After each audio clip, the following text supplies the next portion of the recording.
మళ్ళీ చెప్పాలి. 2వ తారీఖు 4వ నెల ఏప్రిల్ 25, 2025 శ్రీ లక్ష్మీ మేడం గారు కామెంటరీస్ ఆన్ లివింగ్ చాప్టర్ 1 నుంచి ఇంటిగ్రేషన్ అనే చాప్టర్ చెప్తున్నారు. ఈ రోజు అని చెప్పాలి కదా, ఈ రోజు 2వ తారీఖు అని. ఓకే. ఓకే. అయితే చిన్న చిన్న కుక్క పిల్లలు ఎంతో ఆ చక్కగా, అంటే లావుగా, క్లీన్ గా అవి ఉండి అక్కడ ఉన్నటువంటి వేడిగా ఉన్న ఆ ఇసుక మీద ఆడుకుంటున్నాయి. అవి 6 ఉన్నాయిట. కొన్ని వైట్ గా, లైట్ బ్రౌన్ గా ఉన్నాయి. వాళ్ళ తల్లి నీడలో కొంచెం దూరంగా కూర్చుంది. ఆవిడ ఎంతో సన్నంగా, అంటే ఆ కుక్క ఎంతో అంటే శక్తి లేనట్టుగా అయిపోయింది. అందుకని ఆవిడ ఆ కుక్క ఎలా అయిపోయిందంటే శరీరం మీద ఒక్క వెంట్రుక కూడా లేనట్టుగా, ఎన్నో గాయాలు శరీరం అంతా ఉన్నాయి. అయినా ఆ తోక ఊపుతోంది. తన చుట్టూ ఉన్నటువంటి ఆ పిల్లల విషయంలో గర్వకారణంగా ఉంది. అలా ఎలా అనిపిస్తోందంటే ఆ కుక్క, పెద్ద కుక్క, అంటే తల్లి, ఒక నెల కంటే ఎక్కువ బతకదా అన్నట్టుంది. అంటే అది బాగా పాకుతున్నట్టుగా ఉన్నట్టుంది అన్నమాట. అక్కడ ఉన్నటువంటి ఆ బాగా శుభ్రత లేనటువంటి ఆ వీధుల్లో ఏం దొరికితే అది తింటూ, ఒక పేదగా ఉన్న గ్రామం చుట్టూరా వాళ్ళు ఎప్పుడూ ఆకలిగా, ఎప్పుడూ పరుగులు తీస్తూ ఉంటారు. మానవులు ఆ కుక్క మీద రాళ్ళు విసురుతున్నారు. వాళ్ళ ఇంటి తలుపుల నుంచి దాన్ని తరుముతున్నారు. దాన్ని ఎలాగోలాగ వదిలించుకోవాలని చూస్తున్నారు. కానీ ఈ నీడలో నిన్నటి జ్ఞాపకాలు చాలా దూరంగా ఉన్నాయి. చాలా అలసిపోయింది. ఆ కుక్క పిల్లలకి అది ఎంతో ముద్దుగా చూస్తూ మాట్లాడుతోంది అనమాట. ఇది మధ్యాహ్నం, చాలా ఎక్కువ మధ్యాహ్నం అయిపోయింది. అక్కడ విశాలంగా ఉన్న ఆ నది నుంచి వచ్చిన గాలులు ఫ్రెష్ గా, చల్లగా, ఆ క్షణానికి తృప్తి వచ్చేటట్టుగా ఉన్నాయి.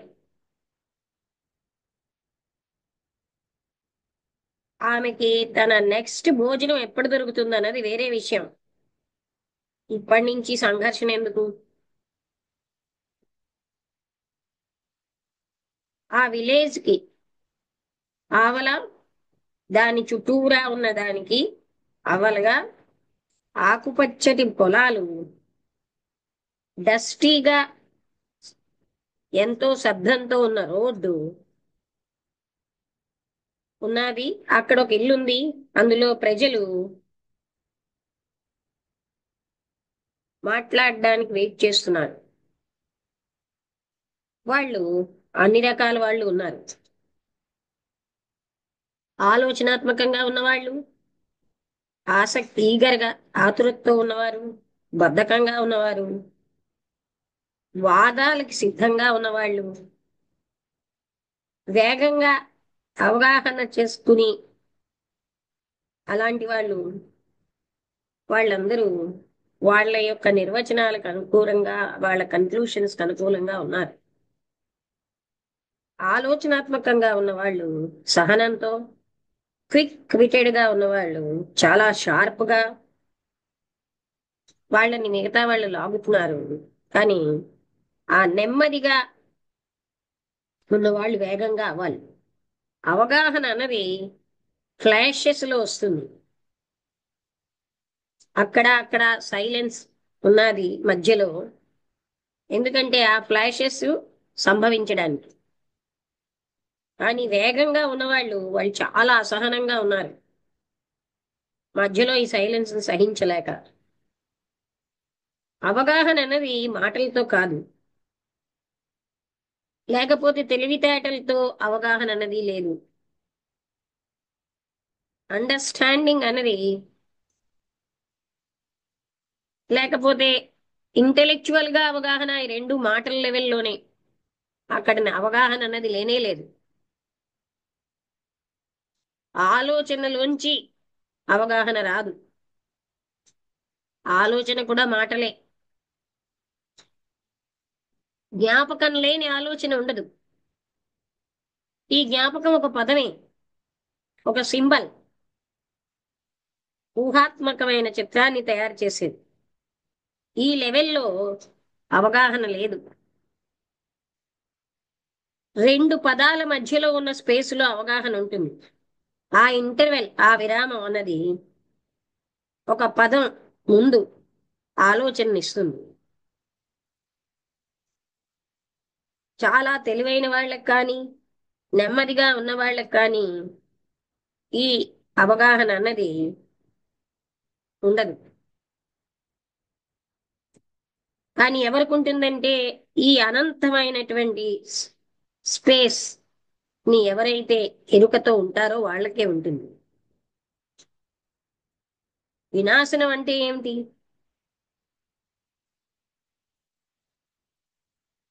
మనం ప్రపంచంలో చాలా త్వరితగతిని మానవ సంబంధాలు వినాశనం అవడం చూస్తున్నాం. అవి మనలో ఇంకా ఎక్కువగా. ఈ రకమైనది పడిపోకుండా ఏ విధంగా మనం స్టాప్ చేయాలి? మనం ఏ విధంగా సమైక్యంగా ఉండాలి? ఈ వినాశనం యొక్క మార్గాల్ని మనం చూడగలిగితే సమైక్యత ఉంటుంది. ఈ సమైక్యత ఒకటి రెండు లెవెల్స్ లో కాదు, మన అస్తిత్వం అంతా ఉండాలి. అంటే సంపూర్ణత్వం అంతా కలవాలి, ఒక దగ్గరికి రావాలి. దానికి ముందు మనం తెలుసుకోవాల్సింది ఏంటంటే, వినాశనం ఏమిటి అని తెలియాలి. సంఘర్షణ ఒక ఇండికేషనా? డిసింటిగ్రేషన్, వినాశానికి సంఘర్షణ ఒక సూచన. మనం ఇప్పుడు ఒక డెఫినిషన్ అన్వేషించట్లేదు, ఆ పదం వెనకాల ఉన్న ప్రాముఖ్యత చూస్తున్నాం. అయితే సంఘర్షణ తప్పనిసరి కాదా? మొత్తం మన ఉనికంతా సంఘర్షణే. సంఘర్షణ లేకపోతే వినాశనం ఉంటుంది. నేను ఒకవేళ సంఘర్షించలేదనుకోండి ఒక లక్ష్యం పట్ల, నేను వినాశనం అయిపోతాను, క్షీణించిపోతాను. సంఘర్షించాలి అంటే, సంఘర్షణ అన్నది ఊపిరి ఎంత అవసరమో అంత అవసరం. ఒక కేటగారికల్ గా ఉన్నటువంటి ఒక స్టేట్మెంట్ అనేది అంత ఎంక్వైరీని ఆపేస్తుంది. మనం ఇప్పుడు వినాశనానికి ఏమేమి కారణాలు, ఫ్యాక్టర్స్ ఏమిటని చూస్తున్నాం. బహుశా సంఘర్షణ, స్ట్రగుల్ అందులో ఒకటి. అయితే సంఘర్షణ అంటే ఏమిటి, స్ట్రగుల్ అంటే ఏమిటి? పోటీతనం, అలాగే ప్రయత్నించడం, అంటే కష్టించడం, ఒక ప్రయత్నం కోసం ప్రయత్నించడం, ఏదైనా పొందాలన్న ఇచ్ఛాశక్తి, అసంతృప్తి మొదలైనవన్నీ. ఈ సంఘర్షణ ఒక లెవెల్లోనే కాదు, అన్ని లెవెల్స్ లో ఉంది. ఏదో ఒకటి అవ్వాలి అనే విధానమే సంఘర్షణ. క్లర్క్ ఏమిటనుకుంటాడంటే మేనేజర్ అవ్వాలని. అలాగే వికార్ అంతే, బిషప్ కంటే తక్కువ, ఆయన బిషప్ అవ్వాలనుకుంటాడు. విద్యార్థి మాస్టర్ అవ్వాలనుకుంటాడు. ఈ సైకలాజికల్ గా మానసికంగా అవ్వాలి అన్నది ప్రయత్నం, సంఘర్షణ. అయితే ఏదో ఒక అవ్వాలనకుండా అనే పద్ధతే లేకపోతే మనం ఉండగలమా? అది అవసరం కాదా? సంఘర్షణ లేకుండా వ్యక్తి ఏ విధంగా స్వేచ్ఛగా ఉంటాడు? ఈ ప్రయత్నం వెనకాల భయం అన్నది లేదా? మనం అందరం ప్రయత్నిస్తున్నాం తెలుసుకోవడానికి, అనుభవించడానికి, మాటల్లోనే కాకుండా లోతుగా. అసలు ఈ వినాశనానికి కారణాలేంటి? ఏమిటి? ఏది తయారు చేస్తోంది వినాశనాన్ని? దాని నుంచి, ఈ సంఘర్షణ నుంచి బయట ఎలా స్వేచ్ఛగా ఉండడం అనేది కాదు, దాని వెనకాల ఏముంది? జీవించడం, ఏదో ఒకటి అవ్వాలనుకోవడం, ఈ రెండు విభిన్నమైన స్థితులు. మన ఉనికిలో ప్రయత్నం ఉంది, కానీ మనం ఏదో ఒకటి అవ్వాలనుకోవడాన్ని మానసికమైన కోరిక, ఒక బెటర్గా అవడం కోసం అనుకుంటున్నాం. ఏదో ఒకటి అవ్వాలి, సంథింగ్ అవ్వాలి. దానికోసం సంఘర్షణ ఆ యథార్థాన్ని దాని వ్యతిరేక దిశలోకి తీసుకెళ్తోంది. ఈ మానసికమైన తయారవడం, ఏదో ఒకటిగా అవడం అనేది మనకి ప్రతిరోజు కూడా ప్రతిరోజు జీవితాన్ని బాధాకరంగా, పోటీదనంతో, సంఘర్షణంతో తయారు చేస్తుంది. బికమింగ్ అంటే అర్థం ఏమిటి? ఏదో ఒకటి అవ్వాలంటే అంటే మానసికంగా తయారవడం. ఒక ప్రీస్ట్గా, నేను ఒక బోధకుడుగా, ఆయన ప్రీస్ట్ ఏమనుకుంటాడు? బిషాప్గా అవ్వాలని. శిష్యుడు ఏంటనుకుంటాడు? మాస్టర్గా అవ్వాలని. ఆ విధమైనవి. ఈ విధానంలో ప్రయత్నం ఉన్నది తయారవడం అనే దాంట్లో. ఆ హలో ప్రయత్నం సార్, పాజిటివ్ గా నమస్తే మేడం. ఉండొచ్చు. ఎవరు? మేము గౌరీ సింగ్. నమస్తే. ఆ ప్రయత్నం పాజిటివ్ గా ఉండొచ్చు, లేక నెగటివ్ గా ఉండొచ్చు. ఈ సంఘర్షణ మార్పు చెందాలని, ఏదో ఒకటిగా. అదే కదా సంఘర్షణ. నేను ఇప్పుడు ఇలా ఉన్నాను, నేను అలా అవ్వాలనుకుంటున్నాను. ఇలాగా అవడం అన్నదే ఒక వరుస క్రమంలో సంఘర్షణలు. నేను అలా అయినప్పుడు అప్పుడు ఇంకొకటి ఉంటుంది. ఇది అంతు లేకుండా. ఈ ఏదోగా అవడం అనేది అంతు లేదు. అందుకే సంఘర్షణ అనేది అంతు లేకుండా ఉంది. నేను ఎందుకు ఇంకొకటిగా అవ్వాలి? నేనున్న స్థితి నుంచి నేను ఇంకొకటి ఎందుకు అవ్వాలి? ఎందుకంటే మనకున్న కండిషనింగ్ వల్ల, అంటే మనం ఏదో ఎక్కువ అవుతే గొప్ప అనుకుంటాం, అదో కండిషనింగ్ అన్నమాట. అదే రకంగా ఇంకొకటి ఏంటంటే సాంఘికమైనటువంటి ఆ ప్రభావాలు మన మీద పనిచేస్తూ ఉంటాయి. మనకున్న ఆదర్శాల వల్ల అది అలా మనం ఏదో ఒకటి అవ్వాలనే స్వభావంతో ఉంటుంది. ఇది మన స్వభావం అయిపోయింది.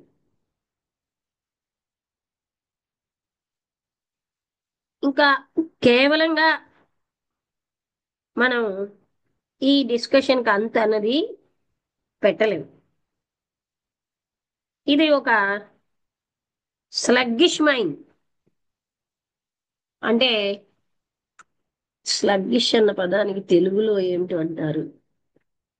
అంటే బద్ధకం, ఏది ఆలోచించకుండా అలా, అంటే అలా ఉన్న మనస్సు అన్నమాట ఇది. ఒకసారి చూస్తాను తెలుగు పదం ఏమైనా ఉంటే.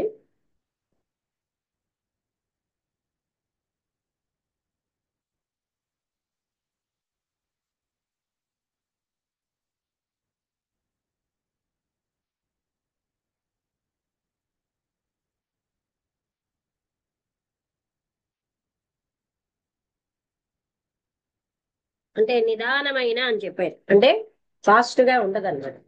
మనది అలాంటి మైండ్. అంటే స్లగ్గిష్ అంటే సహనంతో నిదానం అని కాదు. తర్వాత చేయొచ్చులే అలాగా బద్ధకంతో. అలాంటి మనస్సు అలాంటి మనస్సు ఏం చేస్తుందంటే ఈ బాధ అన్నది జీవితంలో అవసరమే, బాధతోనే మనం ఉండాలి అన్నట్టుగా అయిపోతాం. అది చాలా మూర్ఖత్వం. మనం ఎందుకు అంత కండిషన్డ్ గా ఉండాలి? మనం ఎవరు కండిషనింగ్ చేస్తున్నారు?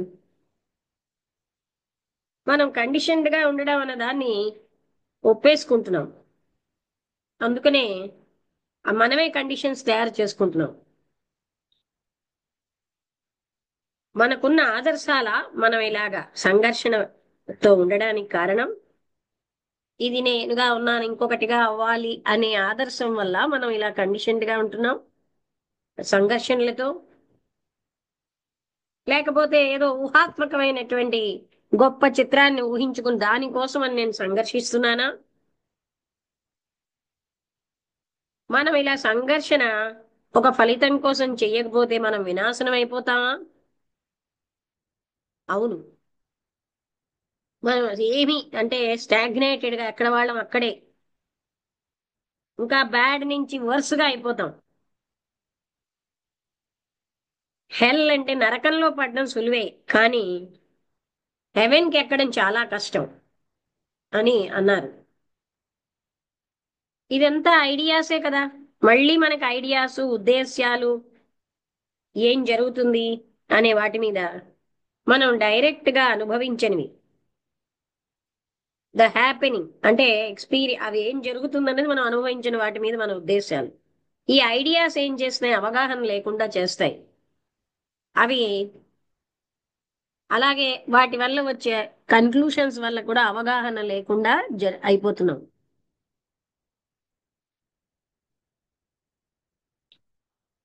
అలాగే వివరణలు, ఈ ఐడియాస్ అంటే ఆదర్శాలు ఏదో ఒకటి అవ్వాలని చేస్తున్నాయా? నేను ఇప్పుడు ఇలా ఉన్నాను,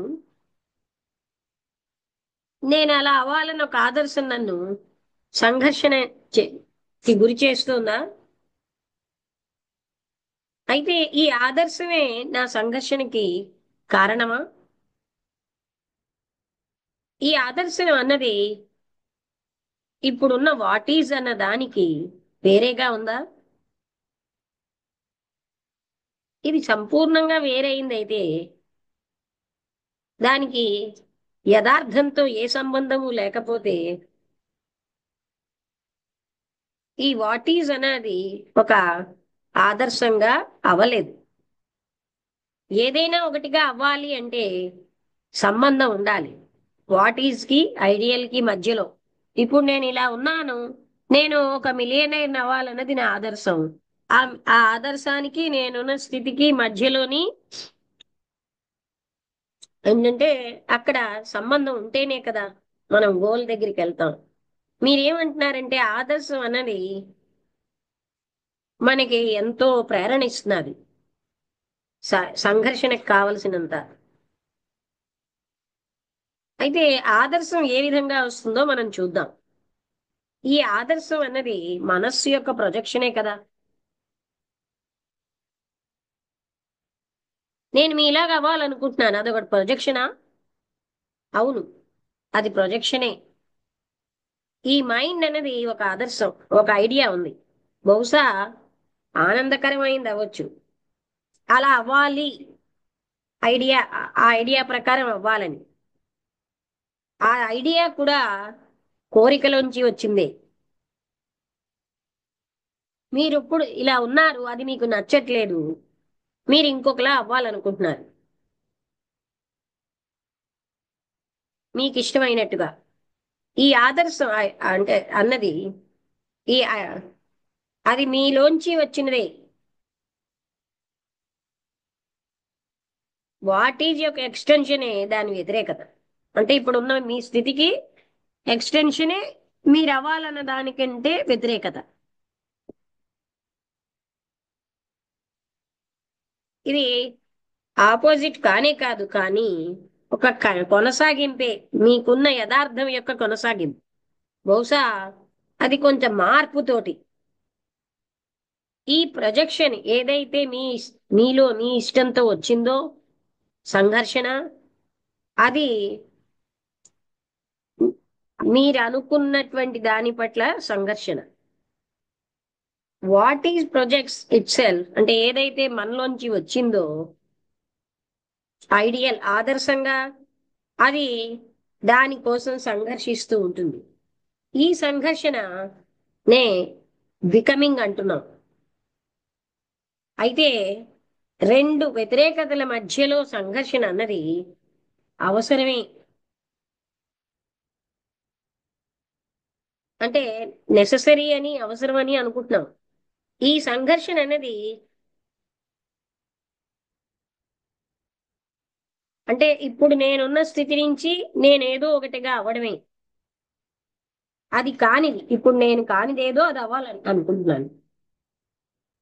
ఏదైతే అది కాదో అదే ఆదర్శం. అంటే నేను ఇప్పుడు ఒక మిలియనేర్ అవ్వాలనుకుంటే ఇప్పుడు నేను మిలియనేర్ని కాను, అయితే అది నా ఆదర్శం. అది నా మనసులోంచే ఉత్పత్తి అయింది. సెల్ఫ్ ప్రొజెక్టెడ్ అంటారు.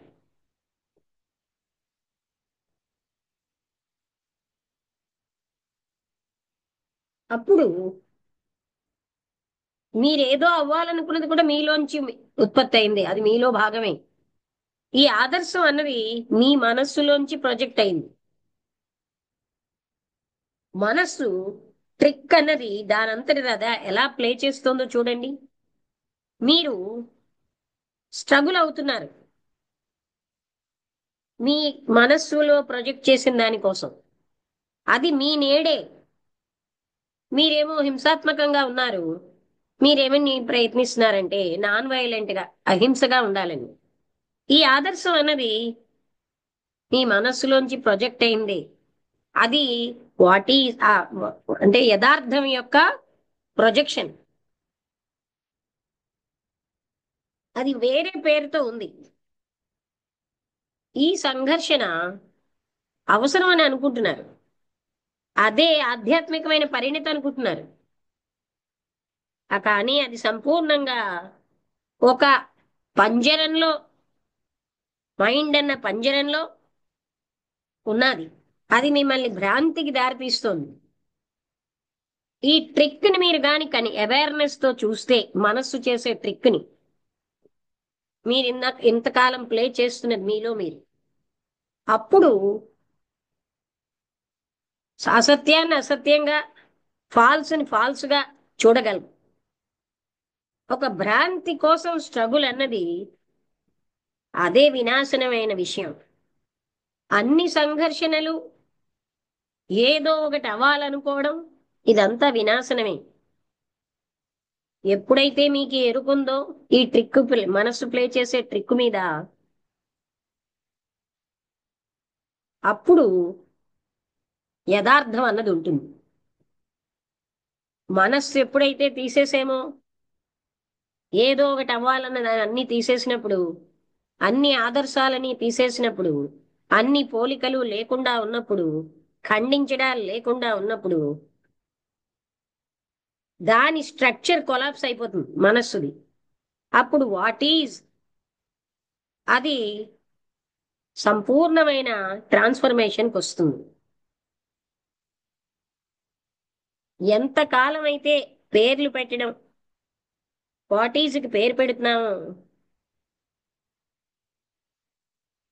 అప్పుడు మనస్సుకి యథార్థానికి సంబంధం ఉంటుంది. కానీ ఈ పేరు పెట్టే పద్ధతి అన్నది అది జ్ఞాపకంలోంచి వచ్చింది. అది మనస్సు యొక్క నిర్మాణమే. అది లేనప్పుడు ఆ యథార్థం అన్నది లేదు. ఈ ట్రాన్స్ఫర్మేషన్ అంటే మార్పు అన్నది, అందులోనే సమైక్యత అన్నది ఉంటుంది. సమైక్యత అన్నది ఇచ్ఛాశక్తి యొక్క పని కాదు. లేకపోతే ఏదో ఒకటి అవ్వాలి, ఇంటిగ్రేట్ సమైక్యంగా అవ్వాలనే పద్ధతి కాదు. ఎప్పుడైతే వినాశనం అన్నది లేదో, డిసింటిగ్రేషన్ అంటే ఆ సమైక్యతకు వ్యతిరేకమైనది లేకపోతే, ఎక్కడైతే సంఘర్షణ లేదో, ఏదో ఒకటి అవ్వాలని తపన లేదో, అక్కడే ఉంటుంది. అక్కడ మాత్రమే సంపూర్ణంగా సంపూర్ణత్వం ఉంటుంది. ఇక్కడ మీకు అర్థం అయిందా లేదా నాకు తెలియట్లేదు. మనం ఏదో ఒకటి అవ్వాలి, ఏదో ఒకటి అవ్వాలి అనే దాంట్లో మనస్సు పోకడల్లో పడిపోతున్నాం. ఆ ఆదర్శం కూడా మనస్సు తయారు చేసింది. నేను ఇప్పుడున్న స్థితి, నేనేదో ఒకటి అవ్వాలి. నేనున్న స్థితిని నేను సంపూర్ణంగా అంటే మనస్సు ఎలా ప్రొజెక్ట్ చేస్తుంది, నేనేదో ఒకటి అవ్వాలి అంటే, ఇప్పుడు నేను పేదగా ఉన్నాను, ధనవంతులుగా అవ్వాలి. అలా అవ్వాలి అనే దాంట్లో మన సంఘర్షణ ఉంటుంది. మనం అదే ముఖ్యం అనుకుంటున్నాం.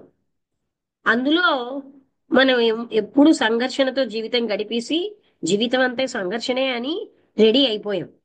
కానీ ఆ యథార్థ స్థితి, ఆ సత్యము లేదా దైవము, అనంతత్వం అన్నది ఈ సంఘర్షణలన్నీ ఆగిపోయి, మనస్సు యొక్క పోకడలన్నీ ఆగిపోయినప్పుడే అక్కడ నిజమైన ఆనందం, శాంతి అన్నీ ఉంటాయి. మనం ఏదో ఒకటి అవ్వాలని ఎందుకు అనుకుంటున్నాం, ఏదో పొందేద్దాం ఆనందం అని. కానీ అవన్నీ అక్కడ మనం సంఘర్షణే పొందుతున్నాం, బాధే పొందుతున్నాం అనే విషయం ఇవన్నీ మనం గమనించినప్పుడు, ఆ వాట్ ఈస్ అనే యథార్థాన్ని చూస్తే దాంట్లోంచి మనకి ఒక సంపూర్ణమైనటువంటి మార్పు వస్తుంది. అంటే ఫర్ ఎగ్జాంపుల్, నేను ఇప్పుడు హింసాత్మక ప్రవృత్తితో ఉంటే దాన్ని నేను యథార్థం, అదే వాట్ ఈజ్, అది నేను అవగాహన చేసుకుంటే అందులోంచి బయటపడి అసలైన స్వరూపంలో ఉంటాను. అర్థమైందా?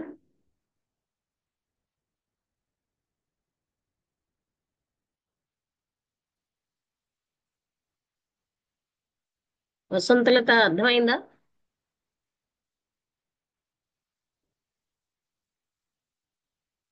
భాగ్యం గారు వచ్చారు. భాగ్యం గారు మీకు అర్థమైందా?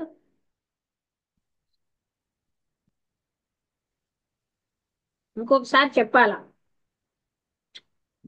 కొంత అర్థమైంది లక్ష్మి, కొంచెం చెప్పగలను నేను. ఉమ్. ఆ అంటే ఇంటిగ్రేషన్, సమైక్యత అనే టాపిక్ మీద ఇవాళ డిస్కషన్.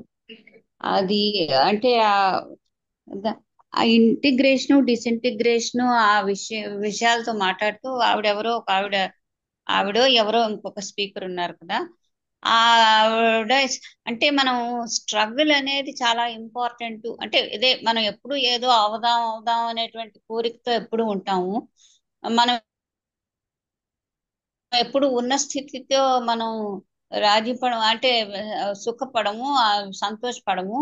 ఇంకా దీనికంటే ఏదో better state of mind, better position ఉంటుంది అని చెప్పి ప్రతి మనిషి స్ట్రగుల్ చేస్తూ ఉంటాడు. అవ్వాలనే కోరిక ఉంటుంది. కోరిక నుంచి ఆ కోరిక ఎప్పుడు ఉంటుందో అది స్ట్రగుల్, కాన్ఫ్లిక్ట్ కి దారి తీస్తుంది.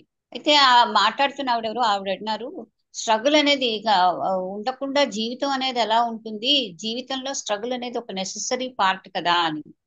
అంటే అప్పుడు అతను అన్నారు, ఈ స్ట్రగుల్ అనేది నెససరీ పార్ట్ అని నువ్వు కండిషన్ చేసుకుంటున్నావు.